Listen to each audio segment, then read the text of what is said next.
Welcome back. All right. So, as promised, I mentioned this earlier in the week. I want to discuss the Hart Trophy, the Ted Lindsay Trophy, where we're at right now, and who I think should get each trophy, kind of thing. So, right now, the Hart Trophy winner is likely to be Austin Matthews, if you believe the betting sites. Which, all right, and Connor McDavid would be second. Now, for Matthews, 66 games, 56 goals, 41 assists, 97 points. Absolutely fantastic year for Matthews. And he's going to end up with over 60 goals. And that is going to get him a lot of votes. Now, the way this is supposed to work, this is supposed to be different. These trophies are kind of awarded for a little bit different reasons. So your Hart Trophy winner is the MVP. He is the guy who, if he's not on the team, that team is hosed. They're done. They're in deep, deep trouble. The Ted Lindsay Award is meant for the most outstanding player in the National Hockey League. To me, those are different things. You can have the best player in the league on your team, but you may have a very good team, and so if that best player isn't in the lineup, you're probably okay. And you may have a player that you are absolutely relying on heart and soul, top to bottom, from start to back in the season, and yet he may not be the best player overall in the National Hockey League, right? So here's your Hart winners and your Lindsay Award winners over the last 10 years. I will get to that because there is a lot of overlap there. May happen again this year. Matthews could win both. I'm not gonna say he couldn't, because he could, especially with the goals run that he's been on lately. And goals will always get a lot of attention. Connor McDavid, 71 games, 42 goals, 66 assists, 108 points. I think it's close, but I still believe that Connor McDavid's the best player in the league. Now, if it's a Game 7 in a Stanley Cup final, who are you taking? This is where people would say, well, I'd probably want Sidney Crosby in that situation, and then you have a whole other conversation to have with that too. Leon Draisaitl, 71 games, 50 goals, 51 assists, 101 points. Not getting a lot of attention. And I find that interesting that, Draisaitl just has 50 goals and 100 points, and people say the 80s can't come back. And yet here we are, a guy with 100 points here, not getting a lot of attention, because his teammate has 108, and McDavid has this special set of skills. He's fantastic out there. And while his scoring has trailed off from where it was earlier in the season, I still think, personally, he's the best player. So, personally, if I was voting, and it's the NHLPA that votes on the Lindsay Award, I would say McDavid would be the best player, to me, again, in the league. But for the Hart, for the MVP, Matthews. Yeah. I think that's the way it's going to turn out. Now, I want to mention Jonathan Huberdeau, because I know there's a lot of discussion about him right now. 70 games, 26 goals, 76 assists, 102 points. Now, for Huberdeau, those 76 assists in 70 games, fantastic. He set an NHL record for left wingers. It's been a great year for him. He's the first Florida Panther to ever get over 100 points in a season. But what hurts Huberdeau is that Barkov, in 57 games, 34 goals, 42 assists, 76 points. I think Barkov is still seen as the superior player of the two. And so if you're looking at a player who's the MVP for the team, I think we would still be having a vote for Barkov. And at the end of the year, maybe I could do a vote on the channel and see who people think is the MVP for Florida. And I think that could be a fun little vote to have. But yeah, I think that's what hurts Huberdeau. Plus, as I mentioned before, goals will get more attention than assists. So unless he leads the league in scoring, which looks like is going to end up being McDavid's honor this year to win the Art Ross, odds are Huberdeau will get some votes, but he's not going to be a front runner, I don't think. I think there's a lot of players having tremendous seasons. They're very important to their team, and so I think Huberdeau is going to end up top 5 in the vote. He might end up in the top 10. Maybe he doesn't end up in the top 5. But again, he will get votes. I don't think he ends up being a favorite. Roman Josi, 68 games, 19 goals, 68 assists, 87 points. He's producing at assists per game. And he's producing at levels that, again, it really feels like the 80s when you're looking at Josi's scoring. I thought he had kind of a quiet night last night. He had, 2 assists? Kind of a quiet night, though. And that's where we're at with Josi, is that when he gets a couple of points in a game, you just kind of look and go, yeah, that's about right. He is the MVP for Nashville. Without Josi, I think this is a team that is probably below the playoff line. And So I could make the argument for Yossi maybe over the others. Although, if Toronto didn't have Matthews this year, I don't know that they would have nearly as many wins as they have. Igor Shesterkin, who was seen as being up there as recently as a month ago, his numbers have taken not really a dive because they haven't, but they're lower than they were. His record's 33-10-4, 935 save percentage, and again, according to the betting site I looked at, he's likely to finish third in the MVP vote. I don't think there's much argument that without Shesterkin in net, the Rangers would be in, I'll say, the second wildcard spot. I think they're still a playoff team, but I think they'd probably be a second wildcard. I think Shesterkin has stolen some games. That is not to throw any shade at the New York Rangers or any of the players on that team.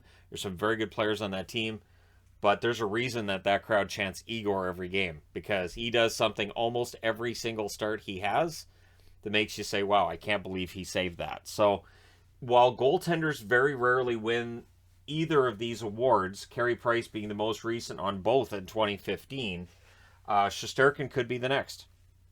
I don't know that it's this year, though, because of Matthews' season. The season that he's having is special, and then McDavid's right there with him. I'm wearing my McDavid jersey. I don't have a Matthews jersey. I have a Marner jersey.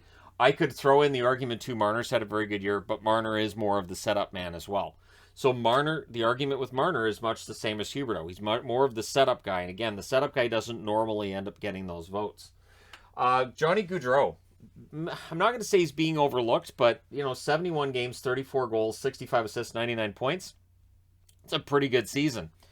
And without Johnny Hockey, I don't think Calgary's where they are either. So this is that MVP argument as opposed to the best player in the league argument. And it's one that I've tried to make before in previous seasons too, where I think it's a different discussion you're having about whether this guy's your MVP, Gaudreau, or best player in the league, McDavid, right? Or, Matthews. I know. I'm just saying for Gaudreau. But Matthew Tkachuk's right there with him in 71 games, 34 goals, 55 assists, 89 points. So he just has 10 less assists. Gaudreau, Tkachuk, and Lindholm have been absolutely ridiculous for Calgary. I think one award I'd like to see the NHL at least consider, best line. Have an award for best line in the league. And I think if you had an award for best line in the league, and if it gone back all the way to the start of the NHL, you would have some really fantastic lines there. And it would be fun to see who the best line was every year and see who won the vote. Because I think you could make the argument for the line in Calgary that has Gaudreau on it. You can make an argument for other lines as well. But I'm honestly kind of surprised the NHL's never actually done that. Because we do identify very often with, when you're looking at the starting lineup, what's the first thing you look at? Combinations. Who's with who? And you'll have the debate of, well, why is this guy on the fourth line? He should be on the third. This guy doesn't belong in that. This line doesn't have. And so that argument we have all the time, right? So, it's just a thought. Patrick Kane in Chicago, 67 games, 22 goals, 58 assists, 80 points. I have Kane on the board for two reasons. One, I do think without Patrick Kane this year would be a lot worse for Chicago. And two, because that's the argument, is that MVP shouldn't matter if they're above the playoff line. Clearly, the way that it's voted, it does matter if they're above the playoff line. I totally get why, if a team doesn't end up in the playoffs, that you would say that guy's not the MVP of the league then. But you're also now in a league of 32 teams saying that half of the players in the league aren't eligible for that award. So, it is interesting because, again, without Patrick Kane, I think this season would be a lot worse for the Chicago Blackhawks. Although you can make the argument DeBrincat's been just as important. But without Kane passing to him, is he? So there's the question. Kirill Kaprisov, who I think has absolutely electrified Minnesota as a team, as an organization. I think he's been absolutely just fantastic. 68 games, 40 goals, 47 assists, 87 points. Probably deserves more consideration for the Hart than he's getting, at least than I've heard, right? Because it really is, it's Matthews, McDavid. I do hear Huberdeau's name. I hear Shesterkin's, but again, with Huberdeau, there's the Barkov argument. And Kaprizov's been absolutely awesome. And without him, Minnesota, I can't say they wouldn't be a playoff team, but I have a hard time envisioning how they would be in the playoffs necessarily if not for Kaprizov. When you look at how close the standings are in the West, I could absolutely make the argument that if Kaprisov had missed this season, Minnesota might not be a playoff team. This is a team that doesn't have tremendous depth down the middle. This is a team that has had some iffy goaltending here and there. The one thing that's been consistent the whole way through the season that they've never had to worry about is Kaprizov. He's absolutely dynamic. Every time he's on the ice, he does something special, and he's proven this year that last season was just a precursor to what's going to be a very good career. And then Joe Pavelski. Now, Pavelski I put on the board because, as a Dallas fan, I know how important Pavelski is. He has brought along Roope Hintz. He's brought along Jason Robertson. And that line together has been awesome. Thus the argument for most important, best line in the league. 70 games, 26 goals, 44 assists, 70 points. So here's the thing. He doesn't score as many points, doesn't get as many goals as anybody else on the board. But, well, he's got more than Kane, and he's got more than Yossi, who's a defenseman, and he's got the same as Huberdeau. But without Pavelski, Dallas is not in the running for a playoff spot this year. They are nowhere near being in the running for a playoff spot this year. It's not close. And so, to me, you could use that as an argument for Pavelski. I would not be surprised to see him get like a 5th or 6th place vote. Like, not a first place vote, obviously, but I would not be surprised when they reveal the Hart voting after that's all done. I wouldn't be surprised to see him end up getting a couple of just little votes. Just little, definitely writers saying, I understand what he did this year, and he was special, and it was a fun year for him, and it's his best career year for Pavelski in his late 30s. So, the teams I've got over here is for a reason. You have Carolina, St. Louis, Boston, Colorado, Pittsburgh, and Tampa. All of these teams are playoff teams. All of these teams are very good. It's hard to find just one player with these teams that I would say that's the guy. I would say that of McKinnon, for instance, with Colorado. However, with McKinnon not in the lineup, they were still okay. Boston, you can make the argument for Bergeron. You can make the argument for Pastrnak. You can make the argument for Marchand. So since there's 3 of them, that kind of rules them out. Carolina is much the same. It's scoring by committee. St. Louis, scoring by committee. I don't think there's any one player that's the most important. Pittsburgh, Crosby, you can make the argument for, absolutely. I don't think you can make the argument for Malkin. And at points, it's been Jarry, right? And then with Tampa, they're a 4-line team, 6 great defensemen. Argument can be made for Hedman, it can be made for Kucherov, it can be made for Stamkos this year, and for Vasilevsky.